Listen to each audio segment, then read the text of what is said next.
BJP दोबारा election जीत चुकी है। इस टाइम इंडिया का सबसे पॉपुलर और फेवरेट लीडर जो है ना वो मोदी है। भारतीय जनता पार्टी इंतखाबात में कामयाब हो गई है। नरेंद्र मोदी साहब की मासिव सपोर्ट और नेशन की तरफ से उनको इलेक्ट किए जाने की खबरें और पूरी दुनिया के मीडिया ने खबर दी कि बीजेपी और नरेंद्र मोदी साहब बड़े मैंडेट से जीत रहे हैं। नरेंद्र मोदी ये पोजीशन डिजर्व करता था। वो एक अच्छा पॉलिटिशियन है।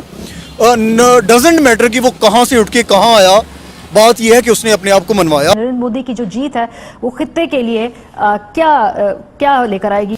बीजेपी इस टाइम पे सबसे बड़ी जो है ना वो पार्टी है जो है ना वो रजिस्टर्ड है पूरी दुनिया में। वो समझ रहे हैं कि यहाँ पे उससे बड़ी भी कार्रवाई होने वाली है, तो ये पैनिक जो है। आप पड़ोसी नहीं बदल सकते जनाब। आप जमीन उठाकर यहाँ से मैं कहीं रशिया या मैं यहाँ से अमेरिका उठा के अपना खिता नहीं लेकर जा सकती।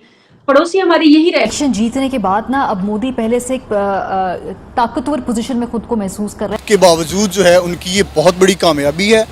One of the biggest democratic state है इस वक्त इंडिया पूरी दुनिया में, और उनकी डेवलपमेंट को देखा जाए तो बिल्कुल he deserve the this position. इससे पहले एक खौफ में लिखी जा रही थी, कहा जा रहा था कि कहीं मोदी ना आ जाए, मोदी आ गया तो क्या होगा। क्योंकि ये इंडिया की जानिब से पाकिस्तान पर एक स्ट्राइक ही है, क्योंकि पाकिस्तान का ये कहना था कि अगर मोदी सरकार इंडिया में रहेगी तो इंडिया और पाकिस्तान के ताल्लुकात बेहतर नहीं हो सकते। तो तीसरी दफा भी प्राइम मिनिस्टर नरेंद्र मोदी को मौका मिला है इंडिया पर राज करने का। लो जी, 1 अरब से ज्यादा लोगों ने जो इलेक्शन में हिस्सा लिया है ना, ठीक है जी, तो ये बहुत बड़ी बात है। पूरी दुनिया के मीडिया ने कवरेज किया है इस इलेक्शन को, और पहले ही उन्होंने मोदी सरकार को बधाइयाँ देनी शुरू कर दिया कि आपकी ही जीत होगी, आप ही जीतोगे इलेक्शन। तो हुआ भी वैसा ही, जैसा दूसरों ने अनुमान लगाया था ना, वैसा ही सब कुछ हुआ है कि इलेक्शन मोदी सरकार ही जीते है। क्योंकि मोदी सरकार ने देखो बहुत स्ट्रगल की है, कहाँ से कहाँ किस लेवल पे आए मोदी सरकार। उनकी मेहनत वो रंग लेके आई है। वो तीसरी दफ़ा प्राइम मिनिस्टर बन गए हैं हिंदुस्तान के, ठीक है जी। तो हमारी अवाम भी बड़ी खुश है, हमारी अवाम भी उनको अप्रिशिएट कर रही है मोदी सरकार को, मोदी सरकार के इलेक्शन को। तो बाकी हम पूरी वीडियो देखेंगे, वीडियो की बात करेंगे बात। चलो आओ वीडियो देखें। पहले अगर हम बात करें तो इंडियन इलेक्शन कमीशन ने एक बहुत बड़ी अनाउंसमेंट कर दी। उन्होंने कहा है कि इंडिया ने लोकसभा इलेक्शन में हिस्ट्री क्रिएट कर दी है। 64 करोड़ लोगों ने जो है वो वोट दिए हैं, जो कि बनते हैं 642 मिलियन। क्या कहना चाहेंगे, इतनी बड़ी तादाद में पहली दफ़ा देखने को मिला है कि इंडिया ने तमाम ममालिक को इंडियंस ने पीछे छोड़ दिया। इतनी बड़ी तादाद में वहाँ पर वोट कास्ट किए गए हैं। बेसिकली ये है कि ऑब्वियसली बात है कि 1.5 बिलियन का जो है ना वो मुल्क है, और वहाँ पे जो है ना वो फिर भी वोटिंग रेशो आप चेक करें ना तो अराउंड जो है ना ये लेस देन 50% बनती है। अराउंड जो है ना वो 45 से जो है ना वो 50 के दरमियान में। और अगर आप पाकिस्तान में भी जो है ना वो वोटिंग का चेक करें तो वो भी जो है ना वो परसेंटेज जो है ना वो सेम ही फॉल करती है। लेकिन ये क्योंकि वो दुनिया की सबसे बड़ी डेमोक्रेसी है इंडिया, तो इस वजह से ऑब्वियसली बात है इतने वोट तो कहीं पे कास्ट नहीं होने थे जितने जो है ना वो वहाँ पे होने थे। आपको पता है इस वक्त पूरी दुनिया की नज़र जो है वो इंडिया के इलेक्शन के ऊपर टिकी हुई है। अगली हुकूमत जो है वो नरेंद्र मोदी है, उनका हैट्रिक होने जा रहा है। हाँ, बेसिकली ये है कि ऑब्वियसली बात है इस टाइम इंडिया का सबसे पॉपुलर और फेवरेट लीडर जो है ना वो मोदी है। इवन आप ये देखें कि हिस्टोरिकली कभी भी जो है ना वो वहाँ पे जो है ना वो सिंगल मेजॉरिटी किसी पार्टी ने नहीं ली, लेकिन लास्ट इलेक्शन में जो है ना वो नरेंद्र मोदी ने ली थी। बीजेपी इस टाइम पे सबसे बड़ी जो है ना वो पार्टी है जो है ना वो रजिस्टर्ड है पूरी दुनिया में। लेकिन on the other side last time इतनी ज़्यादा अपोजिशन नहीं थी जितनी इस दफ़ा थी, क्योंकि सारी पार्टीज जो है ना वो, क्योंकि ऑब्वियसली बात है कांग्रेस तो बहुत ज़्यादा जो है ना वो अब स्क्वीज हो गई हुई है जो है ना वो बहुत। इवन के आम इलेक्शंस में भी जो है ना वो पंजाब के इलेक्शंस हो गए, दिल्ली के इलेक्शंस हो गए, वहाँ पे जो है ना वो आम आदमी पार्टी से हार रही थी। लेकिन अब जो है ना वो आम आदमी पार्टी, ममता बनर्जी और उसके अलावा जो है ना वो कांग्रेस, ये सारी पार्टीज जो है ना वो मिल गई हैं और अगेंस्ट जो है ना वो कंडक्ट कर रही हैं। आई डोंट नो कि कौन ये तो श्योर है कि मोदी की ही 3rd टर्म होगी, लेकिन ये श्योर नहीं है कि आया कि वो इंडिपेंडेंट गवर्नमेंट होगी, लाइक सिंगल मेजॉरिटी की वाली गवर्नमेंट होगी, या फिर जो है ना वो कोalition गवर्नमेंट होगी। लेकिन ये इंडियंस पे जो है ना ऑब्वियसली आता जाता है। मुझे ये बताएं, अगर हम इंडिया और पाकिस्तान के इलेक्शंस की बात करें तो क्या आप बड़ा मेजर फर्क देखते हैं दोनों मुल्कों के इलेक्शन में? अभी हालिया पाकिस्तान में भी इलेक्शन हुए और इलेक्शन के नाम पर पाकिस्तान में जो ड्रामा किया गया, पूरी दुनिया में हमारा मजाक उड़ाया गया। 1 महीने तक पाकिस्तान में होने वाले इलेक्शन का रिजल्ट नहीं आया। अगर हम बात करें इंडिया की तो ये मेरा ख्याल है उनका 7th राउंड था जो कि ख़त्म हो गया है और अब आहिस्ता आहिस्ता रिजल्ट आना शुरू हो गए हैं। क्या कहना चाहेंगे, फ़र्क मेजर क्या देखते हैं दोनों मुल्कों के इलेक्शन में? बेसिकली ये है कि वहाँ पे इलेक्शन कमीशन जो है ना वो वे स्ट्रॉन्गर देन जो है ना वो पाकिस्तान है। पाकिस्तान में जो है ना वो इलेक्शन कमीशन का कोई अमला नहीं है। वहाँ पे जो इलेक्शन कमीशन है ना उनका अपना अमला है। यहाँ पे बहस शुरू हो जाती है शुरू से ही। जब आप देखते हो ना हमारी गवर्नमेंट्स खुद ही बनाती हैं कि भाई जो आपने जो है ना वो जो इलेक्शन कंडक्ट करवाने वाले जो है ना वो होंगे ना वो सारे के सारे जो है ना वो आरओज जो है ना वो जुडिशरी से होंगे। देन ही फिर जो है ना वो आ जाते हैं एसी बन जाते हैं जो एडमिनिस्ट्रेटर होते हैं जो है ना वो एमपीओ के तरीके के जो है ना वो ऑर्डर। इस दफ़ा तो पाकिस्तान में आई थिंक इलेक्शन नहीं हुए, मजाक ही हुआ है, लेकिन इंडिया में इलेक्शंस हो रहे हैं, इस चीज़ को हम एक्नॉलेज कर सकते हैं। क्या इंडिया में हम धांधली की उम्मीद रखें कि वहाँ पे धांधली होगी जिस तरह पाकिस्तान में इलेक्शन का रिजल्ट आने के बाद पाकिस्तानी चीख के कहते हैं कि भाई हमारे साथ धांधली हो गई, हमने तो इसको वोट कास्ट ही नहीं किया था? तो क्या ये शोर शराबा हमें कभी इंडिया में देखने को मिला है? लास्ट इलेक्शन में मुझे लगता है, क्योंकि मैंने ज़्यादातर इलेक्शंस के बारे में मुझे जो है ना वो पता नहीं है, लेकिन लास्ट इलेक्शन में इंडिया का ये देखा था कि कांग्रेस हारी थी और बीजेपी जीती थी और वो दोनों ने जो है ना वो शेक हैंड किया था और उसने जो है ना वो कंग्रेचुलेशन की थी।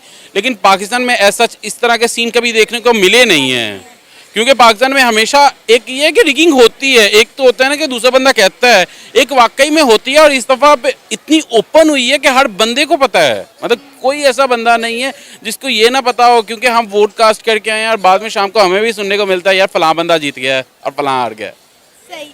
अच्छा, अगर इंडिया के प्राइम मिनिस्टर नरेंद्र मोदी का 3rd टर्म आ जाता है तो क्या लगता है वो इंडिया को कहां से कहां ले जाएंगे? क्योंकि आप देखें उनके 2 टेन्योर्स अगर हम उनका जायज़ा लें, उनके 10 साल दौरे हुकूमत में इंडिया कहां से कहां पहुंचा। हमने बड़े सक्सेसफुल इंडिया के मिशन होते हुए देखे, इंडिया की एजुकेशन, इंडिया में इंफ्रास्ट्रक्चर, इंडिया में IT, साइंस, हर लिहाज में हर सेक्टर में इंडिया को हमने डेवलपमेंट करते हुए देखा है। क्या लगता है अगर एक बार फिर से मोदी की सरकार आ जाएगी? आपको पता है इंडिया ने इस दफ़ा आज़ाद कश्मीर की डिमांड कर ली है। वो कहते हैं पाकिस्तान ऑक्युपाइड कश्मीर।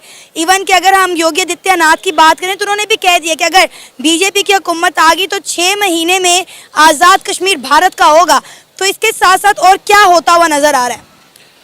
बेसिकली ये तो वो वाले स्लोगन्स हैं जो किसी भी मुल्क में, पाकिस्तान में जब इलेक्शंस आते हैं तो इस तरह के सुनने को मिलते हैं, जब इंडिया में इलेक्शंस आते हैं तो ये सुनने को मिलते हैं। ये रियलिटी बेस तो होते नहीं है। ऑब्वियसली बात है कि पाकिस्तान जो है ना वो अगर इतना ही वीक कंट्री होता तो ये कब से जो है ना वो जब इंडिया की नज़र थी ये कब से हो चुका होता। लो जी, वीडियो देखिए, वीडियो बाकी बड़ी अमेजिंग है, कमाल हो गया जी। कंग्रेचुलेशन आपको, हिंदुस्तान वालों को, हिंदुस्तानी अवाम को कंग्रेचुलेशन, और सबसे ज़्यादा कंग्रेचुलेशन बीजेपी पार्टी को, भारतीय जनता पार्टी को सबसे ज़्यादा कंग्रेचुलेशन। क्योंकि ये देखें जी, ये इनकी मेहनत है जो इन्होंने कामयाबी हासिल की है। इन्होंने काम करके दिखाए, इनके काम बोलते हैं, पूरी दुनिया में इनके काम बोलते हैं। आप ये देखिएगा कि मोदी सरकार ने कहाँ से स्ट्रगल शुरू की है, ठीक है जी, और किस लेवल पे आए हैं आज कि पूरी दुनिया उनको सलूट करती है। मोदी सरकार का इतना बड़ा इलेक्शन था, हिंदुस्तान का इतना बड़ा इलेक्शन था कि 1 अरब से ज़्यादा लोगों ने वोट कास्ट किया, ठीक है जी। वहाँ पे भी वोट कास्ट हुआ है जहाँ पे सिर्फ एक वोट ही था, ठीक है। वहाँ पे उनको उनका हक दिया गया वोट का, ठीक है जी। और सही मायनों में जो रिज़ल्ट आए हैं वे बिल्कुल ठीक रिज़ल्ट आए हैं, क्योंकि अवाम ने जिस तरह चाहा था वैसा ही हुआ। बायोमेट्रिक वोट किए गए थे, बायोमेट्रिक मशीनें पड़ी हुई थी, ठीक है जी। तो जैसे पाकिस्तान की सूरत हाल है कि पाकिस्तान में वोट होते हैं, ठीक है जी, तो रात तक कुछ और जीत रहा होता है और सुबह जब रिज़ल्ट अनाउंस होता है तो वो कोई और जीत जाता है, ठीक है जी। यहाँ पे पता ही नहीं होता कि किस तरह चेंजिंग आ जाती है यकदम ही, ठीक है जी। और हिंदुस्तान में ऐसा कुछ नहीं हुआ। हिंदुस्तान में पूरी दुनिया के मीडिया ने कवरेज दी है, सब ने इस रिज़ल्ट पे फोकस किया और सब हर टाइम जगह जगह पे मीडिया अपनी कैमरे लेके खड़े थे। वहाँ पे कोई ऐसा, और सबसे बड़ी बात ये है कि वहाँ पे लड़ाई झगड़े नहीं हुए, ठीक है जी, लड़ाई झगड़ों के अलावा बेईमानी नहीं हुई, पोलिंग में बिल्कुल साफ शफाफ इलेक्शन किए गए। ठीक है, किसी ने इंटरफेयर नहीं किया। अमेरिका ने थोड़ी सी कोशिश की इंटरफेयर करने की। ठीक है जी, उसी वक्त जयशंकर साहब फॉरेन मिनिस्टर है, उन्होंने अमेरिका को मुंह तोड़ जवाब दिया है। ठीक है जी, उन्होंने कहा कि ये भी ना हो कि हम आपके जो मीडिया है उनको निकाल दें अपने मुल्क से बाहर, आप अपनी हदूद में रहो। तो अमेरिका को तब से हैरान हो गया, परेशान हो गया। और पाकिस्तान कह रहा है कि मोदी सरकार का अगर ना आए मोदी सरकार तो हमारे तल्लुकात अच्छे हो सकते हैं। भाई हम मोदी सरकार से तल्लुकात क्यों नहीं अच्छे बना सकते? हमें चाहिए ना, कोशिश करनी चाहिए। हमारे जैसे चीन देख ले कितना दुश्मन था, फिर भी उन्होंने कंग्रेचुलेशन कहा हिंदुस्तान वालों को। ठीक है जी, मोदी सरकार को अप्रिशिएट किया, उनको कंग्रेचुलेशन बोला, उनको मुबारकबादें पेश की हैं। तो हमारे पाकिस्तान को भी चाहिए ना कि प्राइम मिनिस्टर साहब को चाहिए कि रिलेशन बेहतर बनाने के लिए कोई ना कोई कदम बढ़ाना पड़ता है। आपको भी चाहिए कि आप भी उनको वेलकम करें, कि कंग्रेचुलेशन, उनको मुबारकबाद पेश करें। आखिर 1 अरब से ज़्यादा लोगों ने वोट कास्ट करके अपना हक बताया है, कि अपने आप मनवाया है कि हम मोदी सरकार को ही चाहते हैं। और अगली दफ़ा भी जो वज़ीर-ए-आज़म बनेंगे वो मोदी सरकार ही बनेंगे, ये मैं एडवांस में बता रहा हूँ। क्योंकि जिस तरह मोदी सरकार ने हिंदुस्तान को डेवलपमेंट किया है ना, जिस तरह आपने मोदी सरकार ने अपने डिफेंस को मजबूत किया है, इस तरह कोई भी नहीं मजबूत कर सकता। 8 पॉइंट कितने फीसद पे आपकी ग्रोथ कर रही है इकॉनमी, ये मोदी सरकार की वजह से। पूरी दुनिया से इन्वेस्टर मोदी सरकार लेके आए हैं हिंदुस्तान में। ठीक है जी, चाइना का बेड़ा गर्क कर दिया मोदी सरकार ने। अमेरिका जैसा देश घुटने देखने में मजबूर हो गया मोदी सरकार की वजह से। ठीक है जी, अगर वो उनको मोदी सरकार ने, मैं कह रहा हूँ, बहुत कुछ किया यार। पूरी दुनिया में मोदी सरकार ने राज किया है, पूरी दुनिया को मोदी सरकार ने मनवाया है, हिंदुस्तान ने मनवाया अपने आप को। ठीक है, पूरी दुनिया सलूट करती है मोदी सरकार को। मोदी सरकार की वजह से आज कितने मुल्कों में इंडियन करेंसी में काम हो रहा है। मोदी सरकार की वजह से हिंदुस्तान लोगों को बगैर पासपोर्ट के कितने मुल्कों में जाने की इजाज़त है। मोदी सरकार की पॉलिसियाँ ही ऐसी हैं। G20 कॉन्फ्रेंस में अगर मोदी सरकार उनको साउथ अफ्रीका को जगह दिलवा सकते हैं तो मोदी सरकार सब कुछ कर सकते हैं। इसी वजह से, इन पॉलिसियों की वजह से मोदी सरकार एक दफ़ा फिर कामयाब हुए हैं, क्योंकि इनके अलावा कोई और प्राइम मिनिस्टर नहीं हो सकता मोदी सरकार के अलावा। मोदी सरकार को हर चीज़ का पता है, किस मुल्क के साथ किस तरह के रिलेशन रखने हैं मोदी सरकार को पता है। ठीक है जी, तो इस वजह से मोदी सरकार के अलावा कोई और ऑप्शन नहीं था इनके पास, इंडिया वालों के पास। इस वजह से उन्होंने अपना वोट कास्ट किया और मोदी सरकार को बड़ी अच्छी कामयाबी दिलवाई।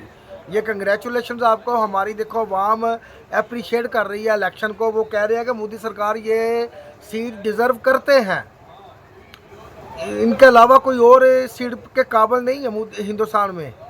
सिर्फ मोदी सरकार ही है जो प्राइम मिनिस्टर बन के हिंदुस्तान को 4 चांद लगा सकते हैं। नए सिटीज़ जो स्मार्ट सिटी बने हैं मोदी सरकार के दौर में बने हैं। ठीक है जी, नई रेलवे बनी है मोदी सरकार के दौर में बनी है। इंपोर्ट एक्सपोर्ट में इतना जो इजाफा हुआ है ना अरबों डॉलर का, वो मोदी सरकार की वजह से हुआ है। ठीक है जी, कि रूस जैसा देश भी आपके साथ इस तरह तल्लुकात बनाए हुए हैं कि आपके सामने खड़ा हो जाता है। जब भी किसी मुश्किल को परेशानी आती है वो मोदी सरकार को फ़ोन करते हैं। जब भी किसी मुल्क को परेशानी बनती है वो मोदी सरकार को फ़ोन करते हैं कि जी हमारी मदद करो, और मोदी सरकार जाते हैं, पहुंचते हैं उनकी मदद के लिए। तो हमारी आवाम ने देखो कितना अप्रिशिएट किया है, आवाम कितनी खुश है। ठीक है जी, और ये बड़ी बात है कि यार इलेक्शन बिल्कुल साफ़ और शफाफ हुए हैं। जो कैंडिडेट जीता है उसका ही रिज़ल्ट दिया गया, अनाउंस किया गया है। यहाँ पे कैंडिडेट, पाकिस्तान में इस तरह होता है कि कैंडिडेट हार रहा होता है, सुबह को कैंडिडेट वो जीत जाता है। इस तरह की सूरत हिंदुस्तान में नहीं हुई। क्या बात है यार, मज़ा आया। और बाकी जो आपने सोचा था वही हुआ, कि पूरी दुनिया ने जो पहले एडवांस में बता दिया था कि मोदी की हुकूमत आनी है तो मोदी ही जीतेंगे। कंग्रेचुलेशन आप लोगों को यार, बड़ी बात है यार, मज़ा आया यार वीडियो देख के। हमारी आवाम देखो किस तरह की बातें कर रही है, मज़ा आया वीडियो देख के। बाकी अब हमारी गवर्नमेंट को चाहिए कि आपके साथ अच्छे तल्लुकात बनाने की कोशिश की जाए। ठीक है जी, किसी बहाने से भी अच्छे तल्लुकात बन सकते हैं, अच्छे तल्लुकात बनाने की कोशिश की जाए। ठीक है जी, तो ये बड़ी बात है यार, मज़ा आया वीडियो देख के। बाकी आपको वीडियो कैसे लगी इसके बारे में ज़रूर बताइएगा। वीडियो अच्छी लगे तो शेयर कीजिएगा, चैनल को सब्सक्राइब कीजिएगा, वीडियो को लाइक कीजिएगा। मिलते हैं अगली वीडियो में, अपना ख्याल रखिएगा। अल्लाह हाफिज़।